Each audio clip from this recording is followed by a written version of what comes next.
السلام علیکم ورحمۃ اللہ۔ الحمد للہ رب العالمین والصلاة والسلام علی رسولہ الکریم، اما بعد۔ اس سے قبل ہم زبان کی آفات پر 3 ویڈیوز اپلوڈ کر چکے ہیں، اور ابھی ہم بات کریں گے زبان کی چوتھی آفت، بات کاٹنا اور جھگڑا کرنے پہ۔ بات کاٹنے سے منع کیا گیا ہے۔ رسول اکرم صلی اللہ علیہ وآلہ وسلم ارشاد فرماتے ہیں، ترمذی کے اندر ابن عباس سے روایت ہے کہ اپنے بھائی کی بات مت کاٹ اور نہ ان سے مذاق یعنی ناشائستہ بات کر، اور نہ ناشائستہ مذاق کر، اور نہ اس سے کوئی ایسا وعدہ کر جسے تو پورا نہ کرے۔ اور بات کاٹنے کی جہاں تک تعریف کی بات ہے کہ بات کاٹنا کس کو کہتے ہیں، کسی کی بات کاٹنے کے لیے احادیث میں مرا کا لفظ استعمال کیا گیا ہے۔ مرا کی تعریف یہ ہے کہ کسی شخص پر اس کے کلام میں جو وہ بات کر رہا ہے اس میں اعتراض کیا جائے، اور یہ نقص، وہ غلطی صاحب کلام کے الفاظ میں ہو یا اس کے معنی میں یا اس کے ارادہ اور نیت میں۔ اس سلسلے میں یہ خیال رکھنا چاہیے کہ جو کلام بھی تم سنو، اگر حق ہو تو اس کی تصدیق کر دو، اور باطل ہو تو چپ رہو، بشرطیہ کہ وہ کلام، وہ گفتگو، وہ بات دین سے متعلق نہ ہو۔ لفظوں میں نقص اس طرح نکالا جاتا ہے، مثلاً بولنے والے سے کہا جائے کہ نحو یا لغت کے تم خلاف بول رہے ہو، پہلے کو بعد میں اور بعد والے کو پہلے بیان کر رہے ہو، اپنے کلام کے نظم اور اس کی ترتیب کو تم بگاڑ رہے ہو۔ کلام میں، گفتگو میں اس طرح کی غلطیاں مختلف اسباب کی بنا پر ہوتی ہی رہتی ہیں۔ بعض لوگ زبان سے اچھی طرح واقف نہیں ہوتے، ان سے بھی غلطی ہو جاتی ہے۔ بعض لوگ بولنا کچھ چاہتے ہیں اور زبان سے کچھ نکل جاتا ہے، اس طرح بھی غلطی ہو جاتی ہے۔ اور اسی طرح کتب میں، عبارت میں غلطی کی وجہ کچھ بھی ہو، اس پر نکتہ چینی کرنے کا جواز نہیں ہے۔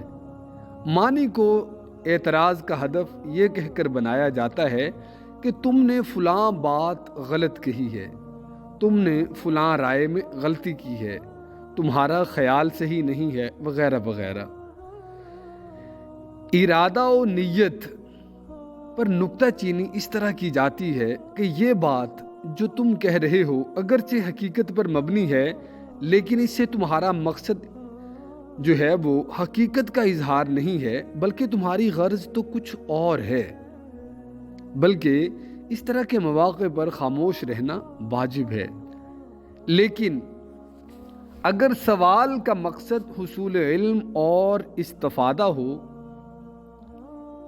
بغض اور نکتہ چینی کا موقع تلاش کرنا نہ ہو، کوئی وجہ حسد کی نہ ہو، اگلے بندے کو شرمندہ کرنا یا تکلیف دینا یا اسے رسوا کرنا مقصود نہ ہو، تو اس میں کوئی مذائقہ نہیں ہے۔ اور مرا سے ہٹ کے اس کا ایک اور انداز بھی ہے جسے کہتے ہیں جدال، اور جدال کا حاصل یہ ہے کہ مخالف بندے کو خاموش کر دیا جائے جیسے بھی،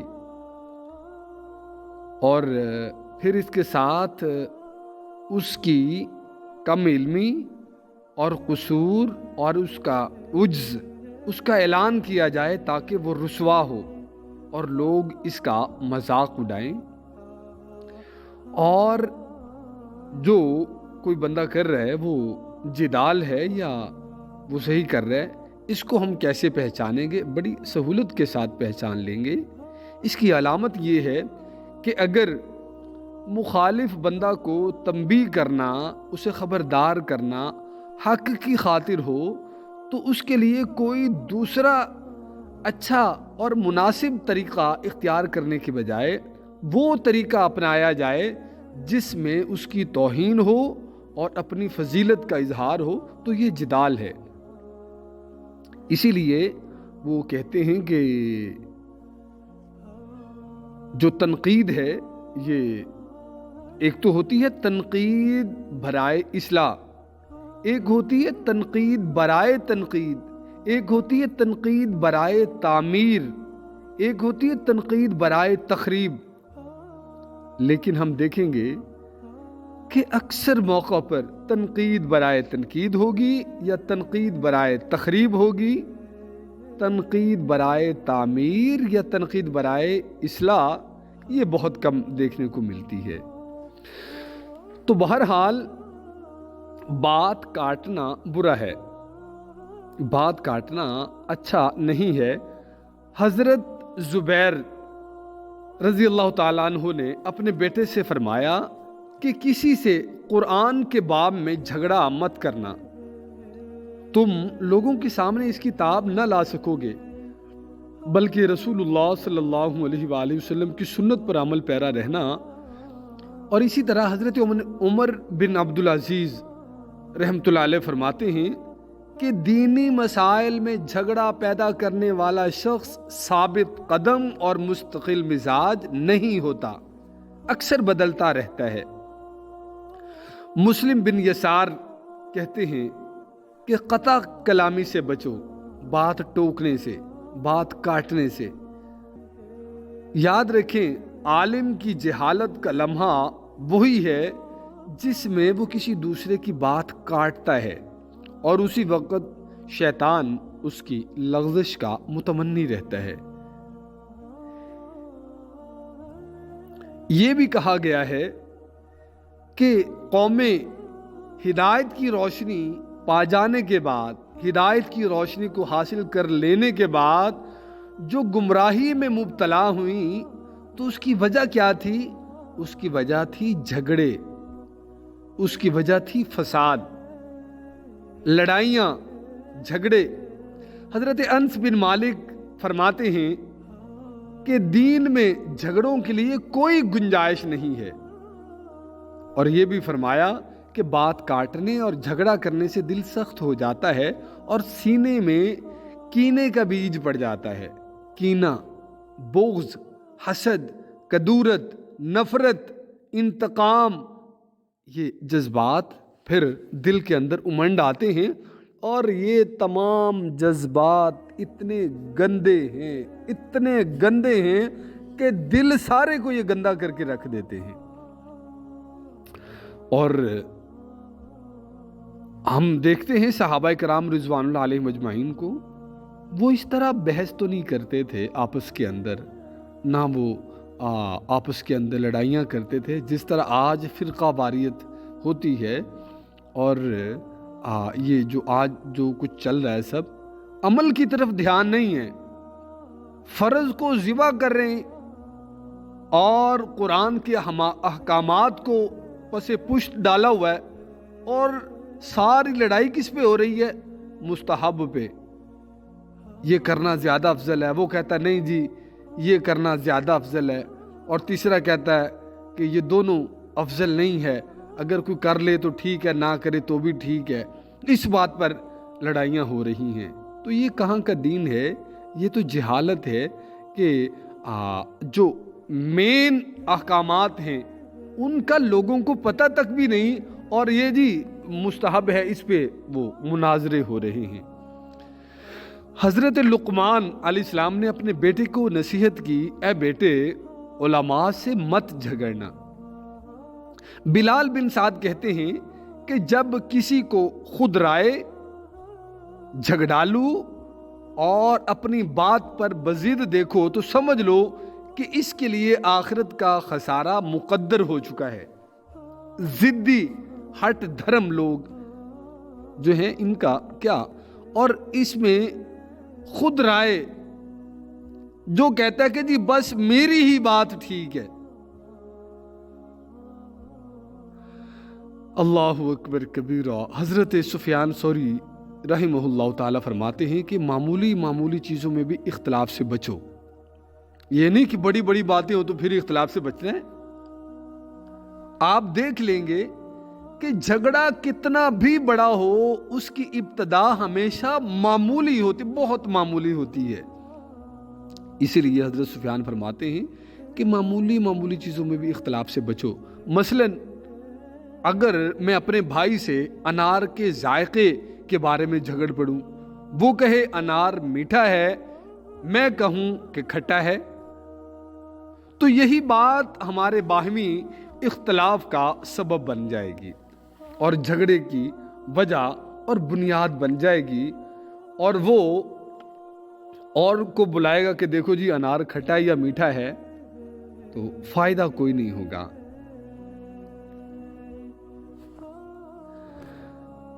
دوستی کے رشتے استوار کر لینا، اور پھر آپ دیکھیں کتنا مضبوط تعلق ہوتا ہے دوستی کا، بھائی چارے کا، اور ذرا سا جھگڑا اس بھائی چارے کو خاک میں ملا دیتا ہے اور تمہاری زندگی کا مزہ مقدر ہو جاتا ہے۔ ابن ابی لیلہ کہتے ہیں کہ میں اپنے دوستوں سے جھگڑا نہیں کرتا، کیونکہ یا تو وہ جھوٹے ٹھہریں گے یا انہیں غصہ آئے گا۔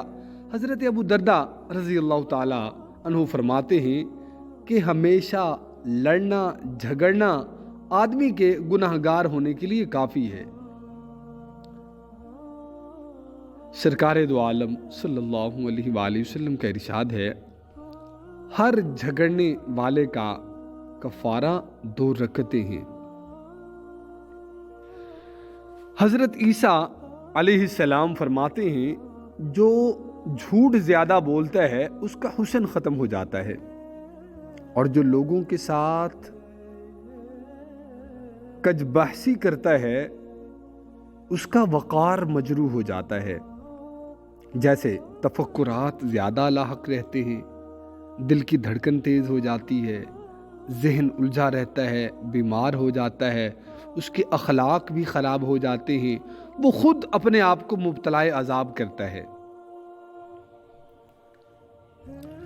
بہرحال جدال اور مرا سے بچنے کا واحد طریقہ یہ ہے کہ آدمی مباحات سے بھی خاموش رہے۔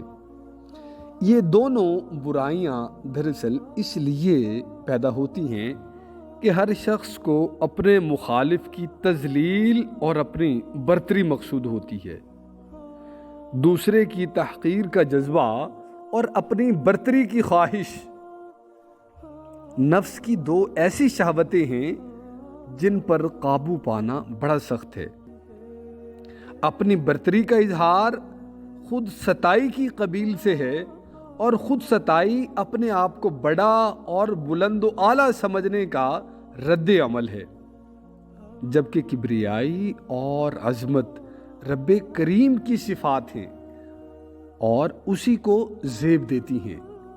اسی طرح کسی کو ناقص اور کم تر سمجھنا بےایمانہ طبیعت کا مقتضا ہے، اس لیے کہ درندہ بھی دوسرے کو چیر پھاڑ اور اسے زخمی کرنا یہ پسند کرتا ہے، تو یہ تو جانوروں کی صفتیں ہیں۔ یہ دونوں صفتیں انتہائی مذموم اور ہلاک کر دینے والی ہیں۔ جدال اور مرا، جدال سے ان دونوں صفتوں کو تقویت ملتی ہے۔ جو شخص بھی کج بحثی اور نکتہ چینی میں مشغول رہے گا وہ اپنی دنیا اور آخرت دونوں کو تباہ کر لیتا ہے۔ یہ دونوں صفات بلکہ تباہ کن صفتوں کو نشو و نما پانے کے لیے ان کی مطلوب غذا کیا ہے؟ مرا اور جدال۔ یہ دونوں صفات حد کراہت سے متجاوز ہیں، اتنی زیادہ یہ عجیب اور گندی صفات ہیں، بلکہ معصیت ہیں، گناہ ہیں۔ اگر ان سے دوسروں کو تکلیف پہنچتی ہو تو یہ بالکل سراسر گناہ ہے۔ جہاں تک کج بحثی اور نکتہ چینی کا تعلق ہے، کوئی نہیں کہہ سکتا کہ ان سے اذیت نہیں ہوتی۔ جس سے بحث و تکرار کیا جاتا ہے وہ مشتعل بھی ہو جاتا ہے اور کبھی کبھی اسی اسلوب میں جواب بھی دینے کی کوشش کرتا ہے جس اسلوب میں اس سے اگلا بندہ بات کر رہا ہوتا ہے۔ اسی طرح دونوں ایک دوسرے کے لیے معترض اور معترض علیہ بن جاتے ہیں اور اسی طرح باہم دست و گریباں بھی ہو جاتے ہیں۔ جس طرح کتے لڑتے ہیں اس طرح آپس میں لڑ پڑتے ہیں۔ ہر فریق یہ چاہتا ہے کہ دوسرے کو اتنی زک پہنچائی جائے، اتنا رسوا کیا جائے، اتنا اسے بے عزت کر دیا جائے کہ وہ سر نہ اٹھا سکے، یا اسے ایسا دندان شکن جواب دوں کہ سننے والے اس کی کم علمی کے قائل ہو جائیں۔ یہ خوبی نہیں، یہ مرض ہے۔ یہ خوبی نہیں، یہ بیماری ہے۔ یہ کوئی اعلیٰ صفت نہیں، یہ مذموم صفت ہے، اور اس کا علاج یہ ہے کہ اس کے تکبر کا قلع کما کیا جائے۔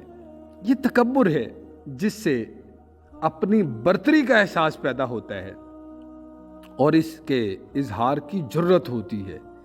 اسی طرح اس بہیمانہ جذبے کو کچلا جانا چاہیے جس سے دوسرے کو حقیر سمجھنے کا داعیہ پیدا ہوتا ہے، خواہش پیدا ہوتی ہے۔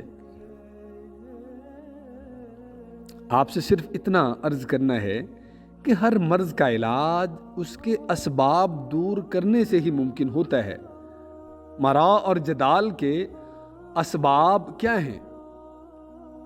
تکبر، غرور اور اسی طرح کی اور بہیمانہ اوصاف ہیں۔ جب تک ان اوصاف کا ازالہ نہ ہوگا یہ مرض دور نہیں ہوگا۔ پہلے تکبر کو ختم کیا جائے، غرور کو ختم کیا جائے، اپنی احساس برتری کو ختم کیا جائے۔ کوئی کام مسلسل کیا جائے تو وہ عادت اور طبیعت ثانیہ بن جاتا ہے، پھر اس سے نجات پانا مشکل ہو جاتا ہے۔ حضرت امام ابو حنیفہ رحمۃ اللہ علیہ نے داؤد طائی سے ان کی تنہائی سے متعلق گوشہ نشینی کی وجہ دریافت کی کہ آپ تنہائی میں بیٹھتے ہیں، گوشہ نشینی اختیار کر لی۔ انہوں نے فرمایا کہ میں اس لیے گوشہ نشین ہو گیا تاکہ جدال نہ کرنے کا مجاہدہ کروں۔ امام صاحب نے فرمایا کہ یہ مجاہدہ کہاں ہوا؟ مجاہدہ تو یہ ہے کہ مجلسوں میں جاؤ، لوگوں کی سنو اور خاموش رہو، بات نہ کرو، وہ تم پہ باتیں کسیں اور تم درگزر کرو، ان سے نہ لڑو۔ داؤد طائی کہتے ہیں کہ میں نے اس پر عمل کیا، مجھے ایسا محسوس ہوا کہ اس مجاہدے سے سخت کوئی مجاہدہ نہیں ہو سکتا، اور یقین کریں حقیقت بھی یہی ہے کہ کسی کی زبان سے غلط بات سن کر خاموش رہنا بڑا مشکل اور صبر آزما کام ہے، خاص طور پر اس صورت میں جب کہ وہ اس کی غلطی کی تصحیح پر قادر ہو۔ مثال کے طور پر ایک بندہ کہہ رہا ہے کہ 10 اور 10 یہ 15، تو بندہ کہے گا بھائی 10 اور 10 20 ہوتے ہیں، 15 نہیں ہوتے۔ ایسے میں چپ رہنا یہ بہت مشکل ہے۔ اسی لیے سرکار دو عالم رحمت دو عالم صلی اللہ علیہ وآلہ وسلم نے اس شخص کو جو حق پر ہونے کے باوجود قطع کلامی نہ کرے جنت کے اعلیٰ درجہ کی بشارت دی ہے، کیونکہ حق کا علم رکھتے ہوئے باطل پر خاموش رہنا نفس پر بہت گراں گزرتا ہے۔ خاص طور پر مذاہب اور عقائد کے باب میں حق بات ظاہر کرنے کی خواہش زیادہ غالب ہوتی ہے۔ بحث کرنا طبیعت میں تو پہلے ہی سے داخل ہے، پھر جب وہ یہ سوچتا ہے کہ فلاں عقیدہ ظاہر کرنے میں بڑا ثواب ہے تو دل ثواب کی ہرس کرتا ہے۔ اس طرح شرع اور طبع دونوں بحث پر اس کی معاونت کرتے ہیں، حالانکہ اس طرح کی بحثوں کو، اس طرح کے جھگڑوں کو ثواب کا ذریعہ سمجھنا بجائے خود خطا ہے۔ انسان کے لیے بہتر یہ ہے، مسلمان کے لیے بہتر یہ ہے کہ وہ اپنے مسلمان بھائیوں کو کچھ کہنے سے زبان کو روکے۔ اگر کوئی بدعت میں مبتلا نظر آئے تو اسے نرمی کے ساتھ تنہائی میں دل کے ساتھ نصیحت کرے۔ مناظرانہ تقریروں سے وہ یہ سمجھے گا کہ جس طرح ہر مذہب اور عقیدے کے لوگ اپنے اپنے مذہب اور عقیدے کی حقانیت ثابت کرنے کے لیے تقاریر کرتے ہیں اور بیان جھاڑتے ہیں اور اپنے حریف کو خاموش کر دینے ہی میں تمام تر کامیابی سمجھ لیتے ہیں، اسی طرح یہ بھی کر رہا ہے۔ یہ خیال اس کے دل میں بدعت کو اور اچھی طرح راسخ کر دے گا، مضبوط کر دے گا، ہٹے گا نہیں، ٹلے گا نہیں، اس سے اکھڑے گا نہیں، مضبوط ہو جائے گا وہ۔ اگر یہ دیکھے کہ نصیحت کا اس کے دل میں اثر نہیں ہو رہا ہے اور یہ کہ اس کے دل میں قبول حق کی کوئی گنجائش باقی نہیں رہی ہے تو اپنے نفس میں مشغول ہو جائے، اسے اس کے حال پہ چھوڑ دے۔ سرکار دو عالم صلی اللہ علیہ وآلہ وسلم کا ارشاد ہے، اللہ تعالیٰ اس شخص پر رحم کرے جو اس اچھے قول کے علاوہ جس پر وہ قدرت رکھتا ہو اہل قبلہ سے اپنی زبان کو روکے، اور جو شخص مجادلے کا، جھگڑے کا عادی ہو اور لوگ اس کی تعریف کرتے ہوں، اسے احترام اور عزت کی نگاہ سے دیکھتے ہوں، تو یہ ہلاکت اس کے دل میں اچھی طرح راسخ اور مضبوط ہو جاتی ہے۔ پھر ان سے چھٹکارا پانا آسان نہیں رہتا۔ چنانچہ اگر کسی کے دل میں غصہ، تکبر، ریا اور جاہ پسندی اور برتری کی خواہش جیسی صفات جمع ہو جائیں تو ان کے خلاف مجاہدہ بہت مشکل ہو جاتا ہے۔ آپ ذرا نوٹ فرمائیں، ان میں سے کوئی صفت ایسی نہیں جس کے خلاف الگ الگ مجاہدہ بھی کریں تو بھی دشوار ہے۔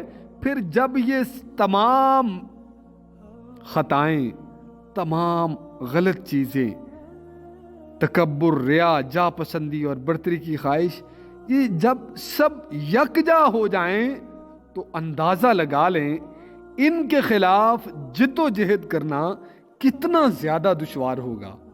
یہ معمولی باتیں نہیں ہیں، یہ باتیں ہماری صحت، ہمارے اخلاق، ہماری عبادات اور ہمارے سکون کو، ہمارے تعلقات کو، ہماری دنیا کو اور ہماری آخرت کو، یہ چیزیں متاثر ہی نہیں کرتی، بس اوقات تباہ کر کے بھی رکھ دیتی ہیں۔